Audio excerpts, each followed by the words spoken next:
राधे राधे दोस्तों, ये बहुत ही सुंदर कथा है, इसे बहुत ध्यान से सुनिएगा। एक गुरुकुल के अंदर एक गुरु होते हैं, ऋषि होते हैं और उनके बहुत सारे शिष्य होते हैं। एक बार जो गुरु होते हैं वो उन्माद का, पागलपन का जो है उनको बीमारी हो जाती है। तो जितने भी उनके शिष्य होते हैं वो सारे एक एक करके अपने गुरु को जो है वो छोड़ देते हैं। कहते हैं कि अब तो हमारे गुरु जो है वो पागल हो गए हैं। वो गुरु क्या करते थे कि जब वो उनका जो उन्माद से वो ग्रस्त हो गए, जब वो पागलपन से ग्रस्त हो गए, तो वो नहाते नहीं थे।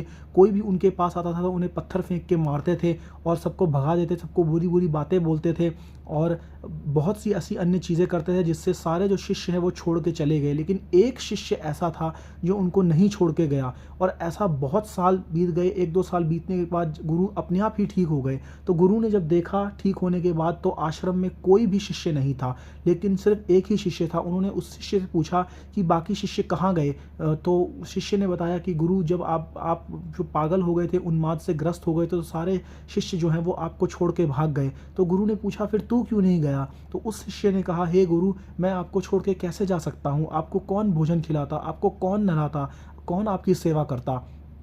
तो उस गुरु ने कहा कि हे शिष्य, जिस भक्ति से मैं भगवान को पाने की कोशिश करता हूँ, मैं तुझे आशीर्वाद देता हूँ बच्चा कि एक दिन वही भगवान तेरे चरण दबाएंगे। और वो जो शिष्य था वो थे भगवान श्री कृष्णचंद्र जी के गुरु श्री सांदीपनि मुनि जी। और भगवान जो हैं उनसे ही भगवान ने दीक्षा ली है और उन्हीं के वो गुरु हैं और भगवान ने उन्हीं के चरण जो हैं वो दबाए हैं। बोलिए सांदीपनि महाराज की जय, बोलिए सांदीपनि ऋषि की जय, बोलिए श्री कृष्ण भगवान की जय।